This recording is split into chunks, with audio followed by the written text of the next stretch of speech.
Hello, everyone. I'm thrilled to have a very special guest, Dr. Robert Lustig, to be our first guest to launch our new series about metabolic health. Dr. Lustig is a legend, and he has spent decades studying and expanding our understanding of the brain hormones, metabolism, and obesity. He has written extensively on these topics, and he's integrated vast research knowledge across multiple domains to really help connect the dots for all of us. Ultimately, one of the keys to metabolic health is about nutrition. So if you're interested in managing your weight, we've got you covered. During our conversation, we talked about the 3 different kinds of fat on the body, and we talked about weight loss, one of my favorite topics. We talked about weight loss medications, including the injectable medications, the GLP-1 receptor agonists. And we talked about the impact of diet on health, and including if you were a parent. We also talked about nutrition and feeding children in this modern food environment. We talked about traveling and eating while traveling, as well as the dangers of ultra-processed foods and how to thrive in a toxic food environment. We also covered the topics of fiber and what you can do in any and all of these areas. So finally, Dr. Lustig has integrated all this information together, revealing how food impacts the amygdala, which is a part of the brain, and the hormones and the neurotransmitters in the brain that have led to the systemic, mental, and societal health crises that many people have experienced. All right, so Robert H. Lustig is an emeritus professor of pediatrics in the Division of Endocrinology, and he's a member of the Institute for Health Policy Studies at UCSF. Dr. Lustig is a neuroendocrinologist with expertise in obesity, diabetes, metabolism, and nutrition, and he is one of the leaders of the current anti-sugar movement that is changing the food industry. He has dedicated his retirement from clinical medicine to help fix the food supply in any way that he can, to reduce human suffering, and to salvage the environment.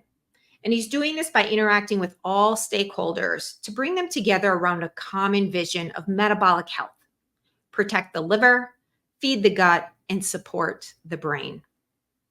Dr. Lustig graduated from MIT in 1976 and received his MD from Cornell University Medical College in 1980.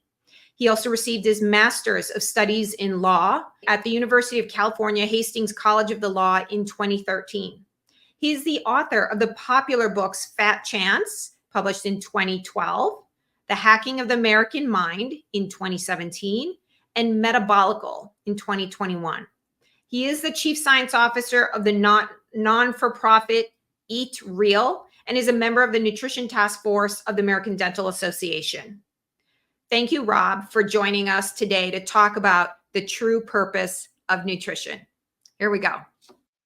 All right. Thank you, Rob, for joining us today to talk about the true purpose of nutrition. It's my pleasure, Naomi. Anything for you. Okay, so I want to set the stage. And we've already talked about your impressive background and some of these books that you've written, so on. And so you are obviously a world-renowned expert in the area of nutrition, metabolism, brain, all the things that are concerning people right now. So people come to my weight loss clinics and they ask for help. And these days, they ask about all the weight loss medications, of course.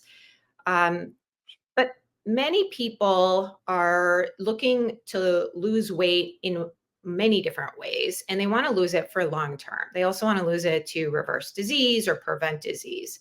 And so I love the topic, the true purpose of nutrition. And obviously, you are the person that should be launching this series for us to talk about this. Well, first of all, thank you, Naomi. As the head of the obesity and lifestyle medicine clinic at Rush, you were faced with this every single day. I was the head of the pediatric obesity program here at UCSF for 16 years. And what I can tell you is that I was able to help 50% of my patients Now, if you look at other obesity clinics around the country, they were usually able to show benefits for about 20% of patients. So 50% was a whole lot better than virtually everybody else. On the other hand, I wasn't able to help another 50%. And I think the reason for that is because there's not one obesity. There are many. Obesity is a syndrome. Obesity is a constellation of various pathologies. And I am absolutely dead set clear on the fact that until you actually fix any specific individual's pathology, you will not be successful. So here are all these people coming to you with, GLP-1 analog requests. And I understand that. And, they do work, except when they don't, which actually is a sizable proportion, more than previous other medicines, but nonetheless doesn't work in everybody. Number two, as soon as you stop taking it, the weight comes back because you haven't really solved the problem. All you've done is band-aided the problem. And as soon as you rip off the band-aid, the wound comes back. Whatever it was that was causing the problem is still there. You haven't fixed it. And of course, you have multiple side effects because you're not actually addressing what the true problem is. So what this means is that we have to develop the flow chart of obesity. We have to develop the method for figuring out who's who and who's got what and what modalities you can bring to bear on that individual patient. Now, I've done some of that. Obviously, such a flow chart would be enormous and is going to require, the participation of everybody. Yep. And I've done a little piece of it. But what I've learned, and I think this is probably the most important thing for people to understand, is that when you stand on the scale, what are you measuring? Okay? Because they want to lose weight. They don't want to lose fat, they want to lose weight. Okay? I've never heard a patient come in and say, I'm here for fat loss. Okay? So I say, true. I'm here for weight loss. All right. So where's the weight? There are 3 fat depots that we need to talk about, and they are different, and they have different origins, and therefore they also have different implications. And people need to understand the difference between them. So the first fat depot that we know about is the subcutaneous or big butt fat. Does this bathing suit make me look fat? Okay, and hint, pro tip to all the men out there: never answer the question. Okay? Only get in trouble. Yep. But nonetheless, subcutaneous fat. This is actually where your body wants to put excess energy. It is your spare tire. It is there on purpose. It is there for all sorts of reasons. And the adipocytes of the subcutaneous fat are specialized to be able to hold on to fat and not generate metabolic disturbance. This is, shall we say, your correct fat, if you will. It's the fat you're supposed to store. Now, it is true that you can put so much adipose tissue in that subcutaneous fat space that it ultimately will cause problems. And the reason for that is that inside each adipocyte is a fat vacuole. That's where the fat tissue goes, is into this fat vacuole. And then the fat vacuole grows, and the fat vacuole grows, and the fat vacuole grows until finally the fat vacuole can't grow anymore. And the perilipin border that circles that fat vacuole that keeps the fat in breaks down because the things just become so enormous, so overwhelming. Then the fat seeps out into the cell. That kills off the cell. Then the macrophages or the inflammatory cells come in to mop up the grease.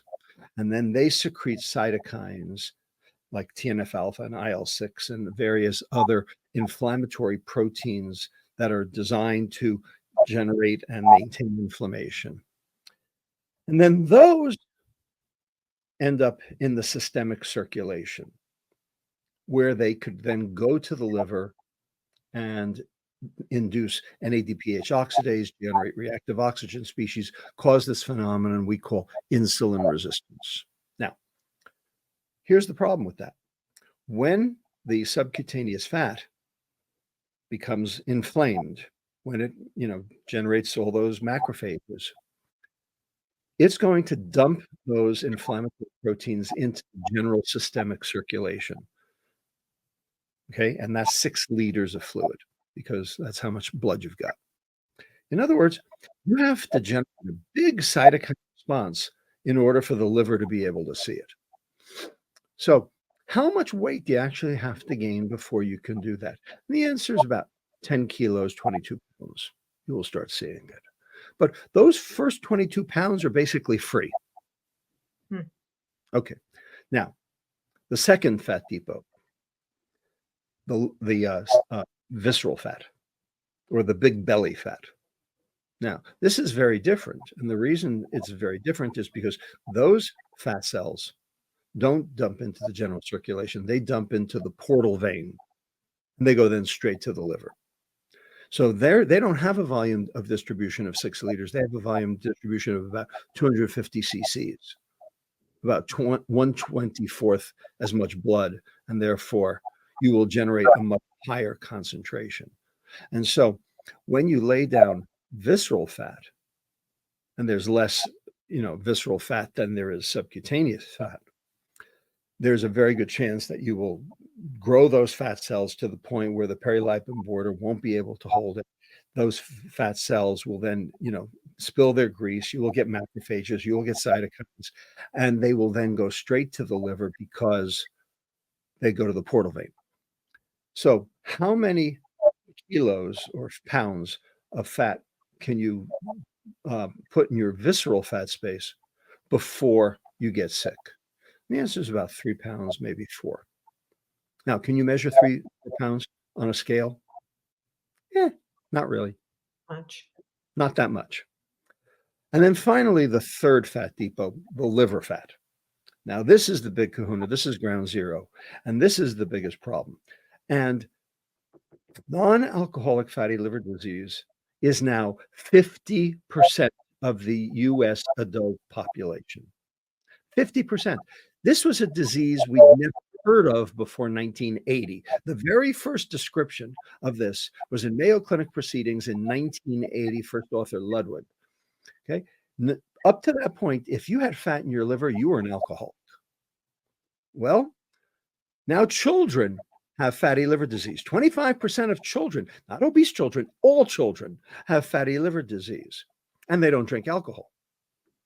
So where is their fatty liver disease coming from? And the answer is sugar, because sugar gets turned into fat in the liver, and the sugar is everywhere. Okay, so how many pounds of liver fat can you develop before you get sick? About 1/2 pound. And can you see 1/2 pound on a scale? No, that's not possible. So the bottom line is 22 pounds of subcutaneous fat equals 4 pounds of visceral fat equals 1/2 pound of liver fat in terms of metabolic dysfunction. Now, everybody wants to get the subcutaneous fat down because they want to fit in a bathing suit. But in fact, if you're trying to get healthier, which is why I asked the question at the beginning, you should actually be more interested in trying to do something about your visceral fat and your liver fat. Now, the question is, how do you do anything about any one of those three? The answer for the liver fat, which is the most important because it's ground zero, is get rid of the sugar and get rid of the alcohol. The best way to get rid of the visceral fat is stress reduction, because cortisol is what put the adipose tissue in that fat component was stress. Okay, and we know that because you can take people who are clinically depressed, who are losing weight because they don't want to eat, because they want to die. Okay, they're anhedonic. We have to admit them to the hospital to save them from themselves. They're suicidal. Okay, and we admit them to the psych ward, the locked psych ward, and we put them in a scanner, and it turns out they're losing subcutaneous fat because they're not eating, but they're gaining visceral fat. The fat is actually being transferred from the subcutaneous space to the visceral space, okay? Because that visceral fat is due to stress. And anything that generates high cortisol will generate a high visceral fat. We know this from the syndrome, Cushing's disease, Cushing syndrome, okay? That you get the visceral fat because of the cortisol.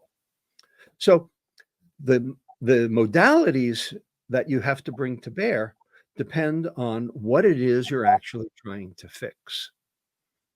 But of course, everybody wants the subcu fat because that's why they come looking for help. The, the, the question is, what's best to do about that? And the answer there is you got to get the insulin down, because the insulin is what made that fat. Insulin pushes on that fat. It also pushes so much that it doesn't allow the fat to give up its fat. So as long as your insulin level is high, you're not going to be able to do anything to reduce that subcutaneous fat component. So the question is, how do you get the insulin down? And the answer is, well, let it go up.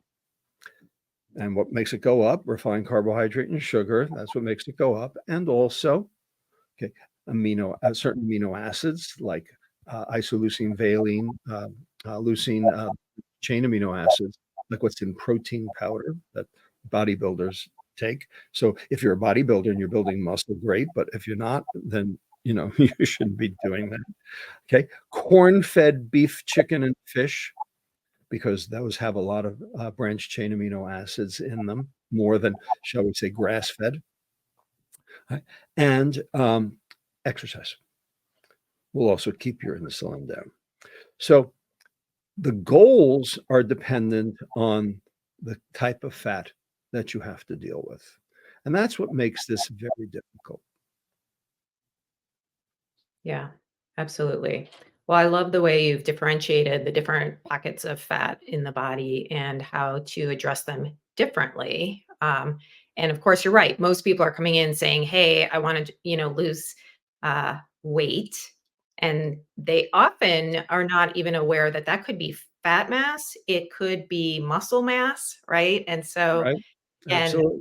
one of the challenges. One of the things that I really appreciate, Rob, was listening to your presentation at the Dental Association conference in Chicago recently. And somebody asked you the question about the By the way, injectable. for everyone, Naomi was my date. Well, I was honored to be invited to hear this amazing group. And one of the things that I really appreciate is the fact that you are connecting the dots. So, a lot of times people subspecialize, they do a lot of research and they get into their one area and become extremely expert in that space. And one of the things I respect so much about what you've done, Rob, is taken all of your experiences in research and clinical experiences, as well as integrate the knowledge from so many different areas, even around the world, and then integrate it for us and connect the dots and clarify so many confusing topics. So one of the things, and then we're not going to talk about injectables anymore. One of the things that you said, which really helped me, and I think might help other physicians as well, is somebody asked you a question about your thoughts about the injectable medications. And you gave an answer, which I thought was so helpful because you started with depends on the hat I wear. Right. You described three Indeed. different. I've never Indeed. thought of answering that way, but that's exactly how physicians want to be able to answer. Well, So, do you mind it, sharing? not at all. That's this is a common issue, and the answer is I'm very conflicted about these because I wear three different hats, and what hat I wear at any given moment dictates what I would say about the medications.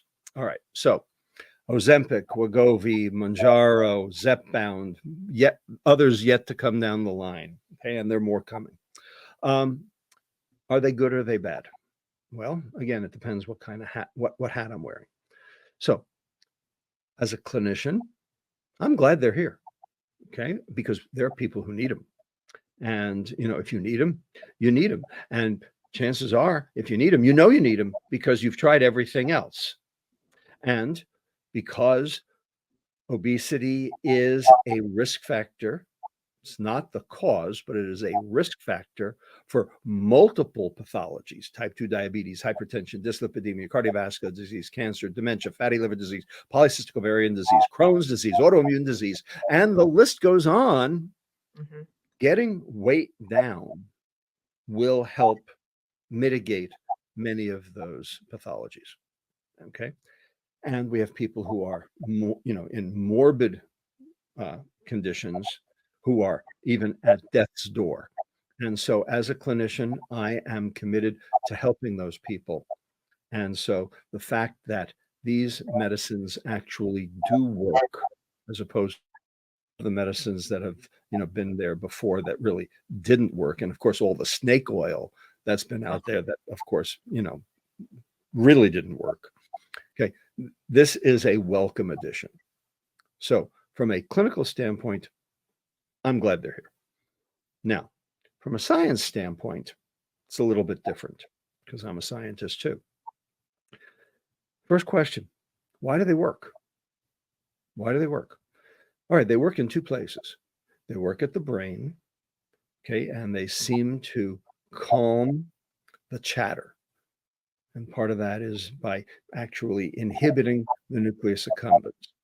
And that sounds like a very good thing. And it might very well be a very good thing, because if it calms the food chatter, okay, then people are not going to be consumed with the notion of, what's the next meal. Okay, and they can actually hopefully be more productive and, be able to actually, walk away from the buffet. So that sounds good. But the fact is that there are many cases, mostly anecdotal, but nonetheless, many cases of people who have basically lost interest in other things too and have gotten major clinical depression. Now, I've seen studies that say that that doesn't exist, but the anecdotes do. Whether it's, science or whether it's anecdote is still yet to be determined. But nonetheless, it is suppressing that reward center to such an extent that there might actually be problems. And we, obesity physicians, have a history with suppressing the nucleus accumbens. In 2006, there was a drug that was available on the market in Europe, never approved here in the United States. It was called rimonabant. It was an endocannabinoid antagonist. It was the anti-marijuana drug. It was the anti-munchies drug. And it really did a very good job with weight loss. And it got approved in the EU. And within 2 months of its approval, there were 21 suicides because of rimonabant. And what they came to realize is if you suppress the reward system, there ain't nothing to live for. Yeah. So this is still a question, and we still have to answer it. So the fact that it works on the brain sounds like a good thing, but in certain cases may not be. All right, where else does it work? Well, it works on the GI tract. And what it does is it delays gastric emptying. Now, that also sounds good, because if you delay gastric emptying, that means that you haven't pushed the food from breakfast through at lunchtime. Therefore, you're not going to be hungry for lunch because breakfast is still sitting there. And that might be true, but it also might not, because that's why you have the nausea. That's why you have the vomiting. Most universal in terms of when when patients start on these medicines. But you also have the pancreatitis, which is not rare. It's not super common, but it's not rare. It's about 1 to 2%. That's not rare. Okay. Rare is like 1 in 1,000, 1 in 5,000, 1 in 10,000. But if you're at 1 in 100 or 1 in 50, that's not good. And then lastly, one that is rare but unbelievably worrisome is gastroparesis. Mhm. That is stomach turning to stone. Okay. And if you get that, okay, not only can you not eat, not only end up in the hospital on IV hydration because you can't keep anything down, but when you stop the medication, it doesn't go away. So this is sort of the dreaded, complication or side effect of this medicine. And at this point in time, we can't figure out who's going to be in that boat or not. So from a science standpoint, I have to worry about the toxicities. And so those are the toxicities. In addition, these medicines cause both fat loss, which is good, but they also cause muscle loss. They cause equal amounts of fat and muscle loss. Now, fat loss is good. Muscle loss is not. Ask any little old lady who breaks her hip if she wishes she had a little more muscle. Okay. Muscle loss is not a good thing. So what else causes muscle loss? Starvation. Starvation causes fat and muscle loss in equal amounts too. And that's probably how these medicines are working. It's causing starvation. Okay. And the reason is because of this delayed gastric emptying. So it all comes back to that. So is this the best way to lose fat? Not clear to me. Okay. Still, jury's still out on it. Okay. And then finally, the public health hat. Now I'm going to switch hats again, and I'm going to put my third hat on, public health hat. If everyone in America who qualified for a GLP-1 analog actually got it, that would be a surcharge of $2.1 trillion for the healthcare system, which is currently at 4.1 trillion. So that would be a 50% surcharge on top of what we're already paying. And we can't even pay that because Medicare will be broke by the year 2026 and Social Security will be broke by the year 2034. So this is an extraordinarily expensive modality to achieve what is tantamount to a 16% weight loss. Now, we've never had anything that came close to a 16% weight loss. So, I'm very clear on the fact that these medicines are efficacious. I'm not saying no, but not everybody responds, number one. But nonetheless, they are efficacious for a majority of people, and that's good. However, if we in this country just got added sugar consumption from its current 19 teaspoons per day down to the USDA guidelines of 12 teaspoons per day. That's all, just a 7 teaspoon per day reduction. So it'd be a 33% reduction in total sugar consumed. We could effectuate a 29% weight loss and save $3.0 trillion a year. So that's a $5.1 trillion swing for something that's completely safe and saves money and versus something that causes significant side effects and basically breaks the bank. So to me, this is really a public health issue, and we need public health solutions. And Ozempic, Wegovy, Mounjaro, and Zepbound are not public health solutions. Yeah. And then lastly, of course, the fact that you gain the weight back. And the reason is because no one has GLP-1 deficiency. Yes, it's dealing with the problem by bypassing the problem. We have to target the problem. The thing I have learned in all of my years as a physician is that you have to target the pathology in order to see benefit. Absolutely. Well, and I think that comes right back to now really the true purpose of nutrition and why is nutrition important. Maybe you can share with us about that. Absolutely. So first of all, I hate the word nutrition. Mm-hmm. I actually want it to be banned. I want hashtag kill nutrition. Yeah. Okay. And, the dietitians already hate me. So, let's give them something more to hate. Okay. Kill nutrition. How's that? All right. And here's why. What is the true purpose of nutrition? The answer is metabolic health. That is the true purpose of nutrition. And I'm not even the one who says that. The World Economic Forum said that in a white paper released last year. Now, full disclosure, I had something to do with that white paper. But nonetheless, the World Economic Forum said, if you don't have metabolic health, then none of the rest of it matters. Right. So climate and everything else, we have to get healthy. Okay. And until we get healthy, everything else is off the table. And the question is, have the precepts of nutrition made us healthy? The answer is very clearly no.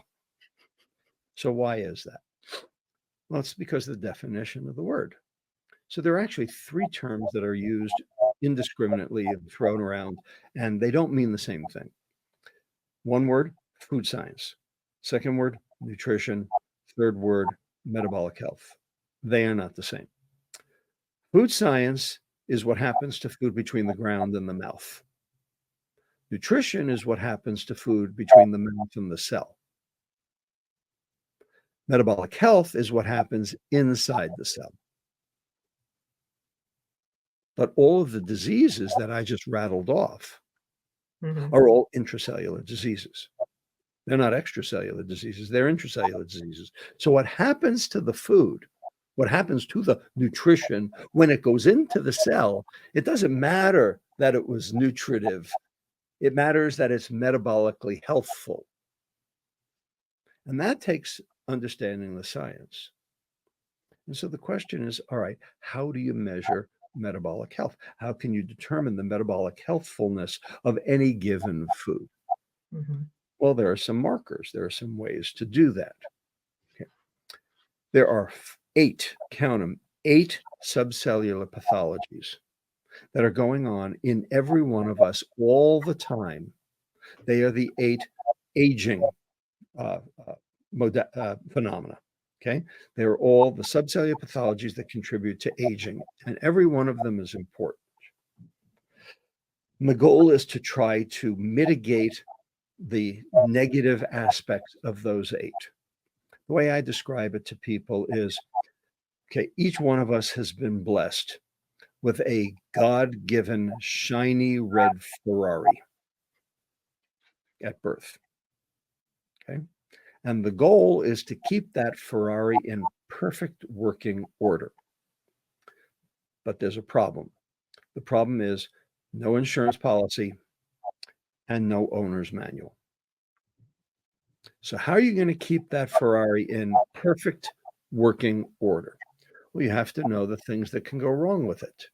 And you have to be able to attend to those on a routine basis to keep that Ferrari in tip-top condition, lest it end up devolving into a jalopy, which is what most of us are.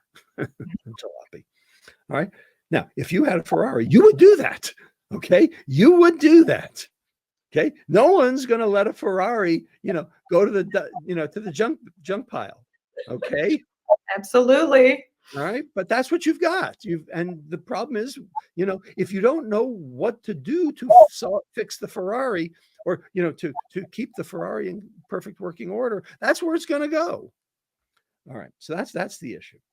So what are these 8 subcellular pathologies? Okay. And understanding those will then explain the true purpose of nutrition. So number 1, glycation. Glucose or fructose binding to proteins, rendering them less flexible and also giving off reactive oxygen species each time. Okay, this would be like in the car analogy, this would be like carbon deposits on your intake manifolds. Number 2, oxidative stress. That would be like rusting, okay, of the body and of the chassis. Number 3, mitochondrial dysfunction. That would be like having a defective transmission. Number 4 would be insulin resistance. Okay, that would be like sand in the gas tank. Number 5 would be membrane instability. Okay, that would be like a fuel hose. Number 6, inflammation, having a car fire, under the hood, okay, possibly because of a rotted fuel hose. Number 7, methylation. That would be like having build up on your spark plugs so you have a V2 instead of a V8. And finally, autophagy. okay, which is recycling all the bad stuff. That would be like having oil sludge. Now, if you had that Ferrari, you would make sure that you cleaned your carbon deposits, didn't let it rust, and didn't keep it out in the rain and in the salt, to rust. You would keep that transmission in perfect working order. You would, you would do all those things to keep all those things working. Well, turns out that your body basically goes to pot because of these 8 subcellular pathologies. So we have to attend to all 8. So the question is, how do you do that without an owner's manual and without an insurance policy? And the answer is real food. Because every single one of those 8 is driven by ultra-processed food. Glycation is driven by glucose and fructose. Oxidative stress is driven by trans fats and fructose. Mitochondrial dysfunction is driven by fructose and various other toxins that are in food. Insulin resistance is driven by refined carbohydrate and fructose and branched chain amino acids. Membrane stability is driven by lack of omega-3s. Inflammation is driven by a host of different things, but gluten in some, fructose in some, various inflammatory proteins, etc. Methylation, is driven by lack of B vitamins, and finally, autophagy is driven by frequent feeding and or sugar also. So it's autophagy. Okay. So the question is, if you eat right, you should be able to stave off all these 8. So people then say, well, wait a second. What about exercise? Exercise fixes those. The answer is exercise fixes 4 of the 8. It does not fix all 8. Okay. It does not fix glycation. It does not fix oxidative stress. It does not fix membrane stability, and does not fix methylation. Okay. But food does. So you cannot outrun a bad diet. So fixing the food has to be job 1 for metabolic health. So nutrition is only valuable as it informs metabolic health, but it is 1 step divorced from it. Science is only valuable as it informs metabolic health, and it is 2 steps divorced from it. So understanding the process of metabolic health and what causes it and what you can do about it is really the owner's manual. So that's basically what I'm trying to impart onto people. And when they understand that, then they realize just how important food is. Yeah, absolutely.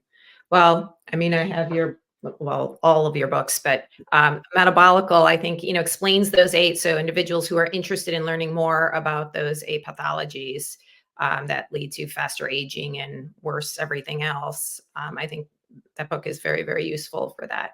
I'm curious, as a pediatric neuroendocrinologist, how have you found nutrition changing over time for children and the challenges for parents? And how would you recommend parents think about this? Because, as you know, many people feel like it's out of their control. Well, this is a huge, huge issue, and as a pediatrician, I'm, very steeped in it. What to say? The food industry uses sugar as a hook.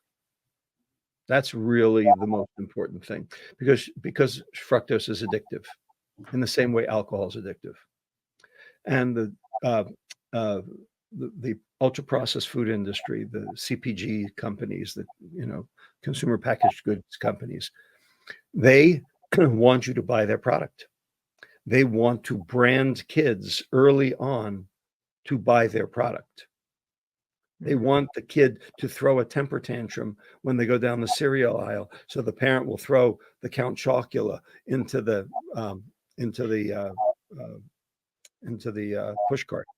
Okay, that's not by accident. Mhm. So the amount of sugar that's been put into all kids' food is just unconscionable, just unconscionable. And it's been pointed out to the food industry zillion times. The Environmental Working Group, maintains a compendium of the added sugar in kids' food, and that hasn't moved the industry one iota, not a bit. They haven't changed anything over the past 15 years. Okay. Kellogg's Honey Smacks still have 56% sugar. 56%. That's why they melt when you put them in the bowl. All right? Because it's 56% sugar. There's virtually nothing else in there. Okay. My favorite, of course, is Lucky Charms. Okay. Why? Well, they're magically delicious, but why? We're advertising. No, we're not. No, we're not advertising. Okay. All right. What do we got? We got yellow stars, orange moons, green clovers, pink hearts. All right. Why are there marshmallows in the box? Because kids love them? That's not why. Kids love Frosted Flakes too. Why are there marshmallows in the box? Why? Because oats cost money. Those don't. The marshmallows take up room in the box, so they can put in less oats, sell it at a higher price point. Great business strategy. Lousy for metabolic health. So manipulative too. My God. Absolutely. Absolutely. And a paper came out years ago looking at formulas for kids and infant foods for kids. And they say no added sugars on them, but they do. They have them. Okay. And, the p-value was, like 0.004, Mhm. for Yeah. the lying that the food industry does on the side of the package. So look, kids like sweet. Kids' taste buds have not developed for, the other four tastes, salty and umami and sour, etc. But they like sweet, and the food industry knows it. And so they play on that. And so they basically add extra sugar to virtually every ultra processed baby food, all those little jars. Okay. Mhm. Okay. There's not supposed to be sugar in green beans, but there is. Okay. This is, it's a subterfuge, and it's unconscionable. So it's a huge problem for kids. And, the other thing is that, what's the biggest fast food franchise in the world? I've heard you say this. It's Our frightening. nation's public schools. Okay. And that's why I am the chief science officer and co-founder of a nonprofit here in the Bay Area called Eat Real, that is actually trying to undo that. We're trying to fix that problem. So, this is kind of, this is this is showing us what's going on. It's the there's a word for this. It's the thing that shines the light on the problem, is what they're doing with kids' food. All right. So it's pretty rough for parents out there. And so I want to think about your expertise and what you've sort of learned over the years. How do you think about nutrition for yourself? And I know you travel around the world, and you guide governments and food policies and so on. And you've written all these books, and you're really changing nutrition and the way we think about the not word nutrition, the food, and our metabolic health. And you're educating so many people across all different levels. So I'm just curious, how do you think about it for you? And then when you're traveling, how do you manage? Well, when I'm traveling, it's hard. It's really hard because, number one, you don't have immediate access, and you sort of have to eat what's there. Uh, the good news is that in other countries, they haven't applied the food with as much sugar as we do here. So it's a little bit more tolerable. But you are, your cortisol's up, you're stressed, you're tired, you're jet lagged, you're hungry. So it can be challenging, but Yeah. in general, the food tends to be much better. I'm going to tell you, it's not an apocryphal story; it's a true story, but it's kind of explains the story pretty well. Okay. In 1997, I was working at St. Jude Children's Research Hospital, pediatric cancer hospital, and a colleague of mine who worked in Essen, Germany, contacted me and said, I've got a medical student here who's very interested in pediatric endocrinology and very interested in cancer endocrinology. Could she do a fourth-year elective with you for 2 months? I said, sure, absolutely. So they arrange it. She gets on the plane. She comes to Memphis, Tennessee. I go to the airport to pick her up. I'm going to drive her to her dorm room where she's going to stay for the 2 months. Sure. And this woman is about 5'5" and 92 pounds dripping wet. Wow. Okay. She is a stick. All right. Her name was Miria. I remember. Okay. And Miria said to me while we were driving in the car and I was taking her to the dorm, my boyfriend did not want me to come. And I said, well, of course he's going to miss you terribly for 2 months. And, no, that's not why. Oh, no. He said, you're going to America and you're going to gain 25 pounds and I won't love you. Oh, wow. Well, This is in the 70s, this is in 80s? 1997. Oh, 97. Okay. Oh my gosh. Okay. And indeed, she didn't gain 25 pounds, but she gained 10. Wow. So this was a girl who was 92 pounds. Yeah. Now, 102, she probably actually, from an American standpoint, looked better. But the point is, why'd she gain the 10 pounds? Right. And it's because of our food. And she had no choice but to eat our food. Okay. Conversely, I went to Paris on a Fulbright award back in 2020 before COVID hit. So I was only there for 10 weeks. I was supposed to be there for 6 months, but I was there for 10 weeks. And I dropped 20 pounds in Paris In 10 weeks? with all the patisserie. Yeah, the croissants. Yeah. Okay. In 10 weeks, I lost 20 pounds. Wow. Right. So it's our food. It's our food. And our food has been bastardized. It has been, contaminated in many different ways. I would say that, the 4 things that have happened to our food that are, particularly metabolically egregious are the following: the addition of sugar for palatability, the removal of fiber for shelf life, the loss of micronutrients, in particular omega-3s, and also B vitamins. And lastly, the addition of emulsifiers, which ultimately cause inflammation because they're detergents. They hold fat and water together. They burn a hole in your intestine because detergents, that's what they do. Mhm. So I think those 4 things, which are inherent in ultra-processed food, those 4 things, the addition of sugar, the removal of fiber, the omega-3s, lacking omega-3s, and the emulsifiers. Those are the 4 things that make our food toxic. So the question is, how can you avoid those? Well, Right. the only way is to eat real food. Okay. Is there real food in the supermarket? Yes. But only 23% of the supermarket is real food. Wow. So you actually have to know how to navigate a grocery store. And people think they know. Well, they don't, because they don't know what it is they're looking for. So can you eat healthfully in the United States? And the answer is yes, but only if you throw out everything you knew about nutrition.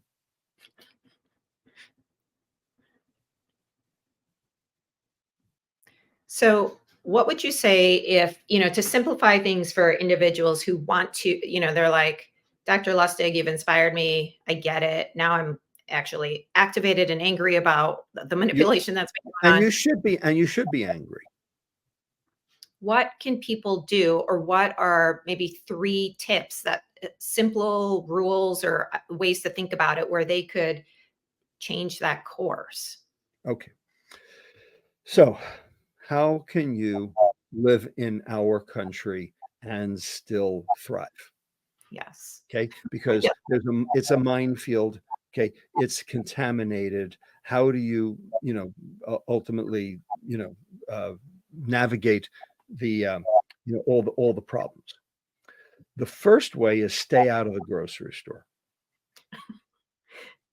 Okay, because the grocery store is the point of the problem. That's the point of sale is the point of the problem. Okay, Mhm. and if you go to the grocery store hungry, you're screwed. Just that That's true. simple. So Okay. true. If you stay out of the grocery store, you have a chance of being able to at least pick the things that you want to choose that are metabolically healthy for you. Okay. So how do you do that? Well, we have developed an app for you. It's actually not an app yet. It's a computer program. We're turning it into an app, but you can find it online. It is called Perfect, Perfect. And it's at http://perfect.co. Okay, not com, co. Mhm. And what is this? It is a recommendation engine that takes your personal biochemical profile and your personal preferences into account when shopping the grocery store. And it will be your grocery store because every grocery store lists its SKUs online. So you can find the items in your grocery store that are metabolically healthy for you. So if you have a gluten allergy, you can filter out all the gluten things. If you have, if you have if you have high oxalate, and kidney stones, you can factor that out. So let's say you, Naomi Parrella, have metabolic syndrome and gout and kidney stones. Okay, you do not, but let's say you did We for the do. hypothetical. God forbid. Okay, because I love you dearly, but let's just say for the purpose of this argument, Tidings on that. Yep. okay, you need a low refined carbohydrate, low sugar, low purine, low oxalate diet. Very Now, you complex. walk very complex. You walk into the grocery store, what are you going to buy? You don't have a clue. You don't know. And as soon as you walk in the grocery store, and because you don't have a clue, you're just going to do what you always did. And then that means you're going to get sicker because that's what caused your diseases in the first place, was the food. That's what we have now. Okay. We have people saying, oh, you have to read food labels. No one can read a food label. No one even can understand the food label. And how many food labels are you going to read? How many hours are you going to spend at the grocery store? Really? How dumb is that? All right. Mhm. So the Mhm. point is, the grocery store is toxic because it is unnavigable. On the other hand, if you go onto Perfect and you log in and it says, oh, Naomi Parrella, she's got metabolic syndrome and gout and kidney stones. She needs a low refined carbohydrate, low sugar, low purine, low oxalate. Okay. So let's say you're in the mood for Italian. You're half Italian, right? I think and I know you married an Italian, but I think I have zero talent in me. okay, zero Italian. Okay, yeah, right. You're half Japanese, half Swedish. That's right. Right. Anyway, let's say you want Italian. Let's say, I haven't had chicken cacciatore in a while. I'm in the mood for chicken cacciatore. So you type chicken cacciatore into Perfect and you close your computer. That's it. So here's what happens in the background. Step one, Perfect pulls up Naomi Parrella. Low carbohydrate, low refined sugar, low purine, low oxalate diet. Next step, Perfect pulls up a database of 2 million recipes that live online and counting, finds all the chicken cacciatore recipes. Say there are 20. Okay? Analyzes each one for refined carbohydrate, for sugar, for purine, for oxalate, and says, okay, this is the recipe we're going to use. Step 3, goes to your grocery store, not somebody else's grocery store, your grocery store. So if it's Jewel or Osco or Safeway or Whole Foods or wherever, okay, Sure. analyzes the SKUs in that store and matches the SKUs that have the lowest refined carbohydrate, the lowest sugar, the lowest purine, the lowest oxalate with that recipe, and says, Wow. okay, these are the ingredients that we're going to purchase to produce this recipe. Check marks them, puts them in an Instacart or an Amazon Fresh, delivers it to your house with the recipe by 3 p.m. Wow. And step 4 takes the bill and charges your insurance company the cost of the food. Amazing. How's that? Yeah. Check, definitely. Okay. We'll have to have that link, Yasser, Perfect. for everyone out there. Yeah. So this is what we have built. This is what we are Mhm. doing in an attempt to try to improve metabolic health in a way that does not require effort on the part of the patient, and Yep. where the insurer can be sure that the patient will get better. By the way, if you want to order the ice cream, you have to pay for that yourself. Mhm. Mhm. Yeah. Brilliant.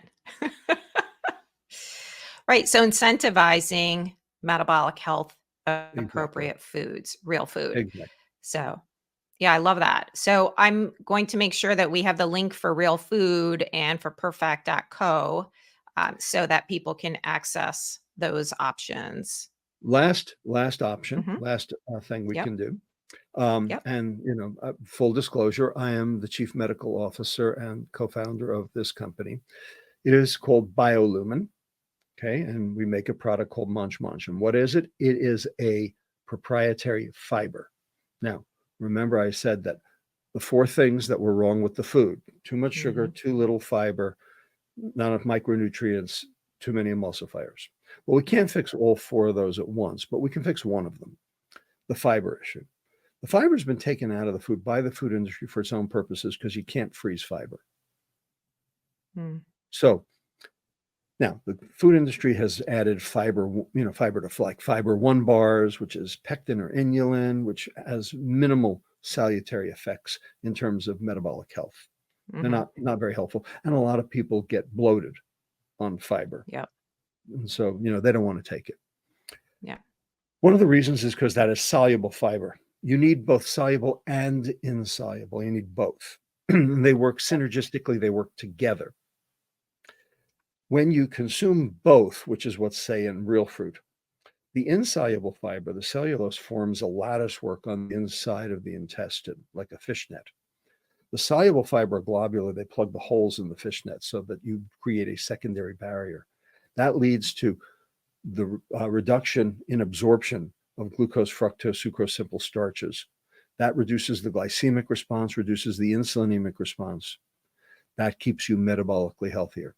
And because you didn't absorb it early, it moves the food down the intestine further where the microbiome can chew it up. You have fed the gut. Protect the liver, feed the gut. BioLumen is a combination soluble, insoluble fiber that expands 70-fold in your stomach. And when it does, it exposes the nooks and the crannies in the sponge. And that's where the hydrogels, the soluble fiber, are hiding. And those sequester glucose, fructose, sucrose, simple starches, rendering them unavailable for early absorption, carrying it further down the intestine. So you have protected the liver and fed the gut. We have added back what the food industry took out. We have recapitulated the effect of fiber on ultra processed food to make it more like real food. We have turned the apple juice back into apples in the intestine. And we are selling. You can purchase it online at munchmunch.shop. Put that in the show notes too. And we are selling B2B. So we're selling to companies. We are making an energy bar in the Middle East. We are in negotiation with a couple of companies here in the United States to include BioLumen in their products here. So that can at least mitigate some of the metabolic risk, and with no, where the patient doesn't have to be concerned, and it will only help them, not hurt them, and it won't raise the price. Yeah. So impressive. So if I understand correctly, people can figure out about um, well, basically avoid ultra processed food. That's the bottom line. That's To the most really, important thing. Yeah. yeah, yeah. So, okay. Now, if you had one thing that you wanted to share with the audience, one final, comment, um, what would that be? This is our zero Uh, community out there, and we get over 1 million people a month on. We'd love to have some words of wisdom from you. wow. Wow. Okay. Well, um, you can't solve a problem if you don't know what the problem is.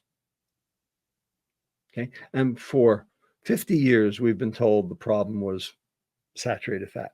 Turns out saturated fat was not the problem. Sugar was the problem. Okay. Look what we did. We turned our entire diet upside down about saturated fat.